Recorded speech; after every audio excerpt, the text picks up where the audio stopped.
May nag-comment pala kung ano ng update to sa resort na pinatayo ko. Ayun, parang gusto ko nang ipasara. Cute! Pagkatapos ko pala mag-swimming kanina, nakatulog din ako. Kaya pagising ko, lumabas din ako para ma-check kung may nagsiswimming pa. Nakabantay pa nga yung lifeguard dito. Kaya malalaman mo rin na meron pa nagsiswimming. Simula pala nung tinayo ko tong swimming pool. Yung mga bata dito sa amin, wala nang tigil kakaswimming. Yung isa nakasalbabida pa, baka malunod daw.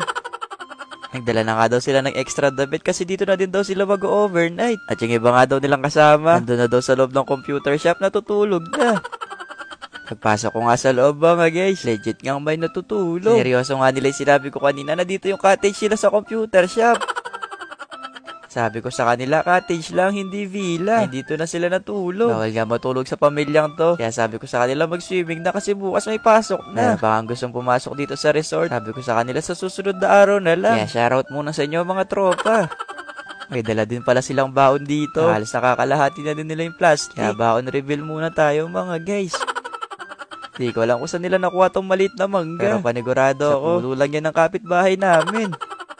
Di pa din pala ako kumakain. Kaya sabi ko sa kanila, sabay-sabay na kami. Kasi simula daw nag-swimming sila, di pa daw sila kumakain. Kaya sabi ko kay ate, damihan na naman yung pagluluto. Medyo nakakagutom din kasi talaga kapag nagsuswimming. Kaya habang nagsuswimming sila sa labas, nagumpisa na din kami magpakulo ng tubig ni ate. Habang pinapakulo kay tubig, yung mga bata gusto daw nila ng tinapay. Nagsawa na daw sila sa kanin. Kapag talaga nagluluto ko ng pansit canton, yung lagi ko naalala, ito yung laging ambag ko sa thesis namin. Ako ba yung tagaluto? Kaya nung tinanong nun ako kung ano yung thesis namin, bigla ko ba naman nasagot, pansit canton. Chot!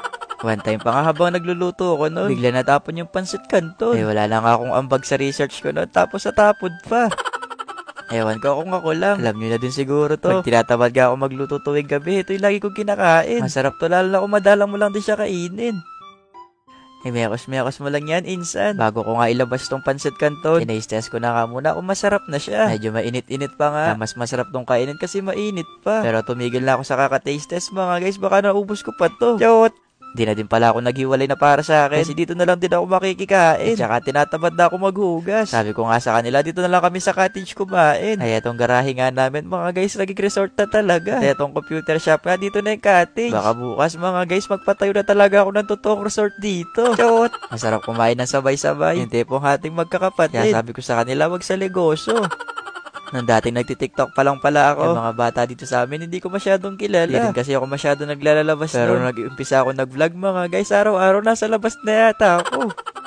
Kaya sa pagbablog nga, sobrang dami mo rin talaga matututunan. At mas ma-e-explore mo pa yung buhay mo. Yung mga memories dyan dito rin sa vlog. Kaya hindi mo rin talaga malilimutan yung mga mangyayari. Kaya pagkatapos nga nila makapag-swimming mga guys, sabi ko sa kanila magsasara na ako. At etong tinayo ko swimming pool, tatanggalin ko na. At yung mga pinapark na motor, kailangan natin ibalik dito sa garahe. At sa mga nagpapabok na gusto pang mag-swimming, gusto ko lang sabihin ay papasara ko na tong resort. At sa mga gusto pang mag-swimming, binibenta ko na din tong swimming pool na nabili ko. Kasi tapos na din kami mag-swimming. Chot!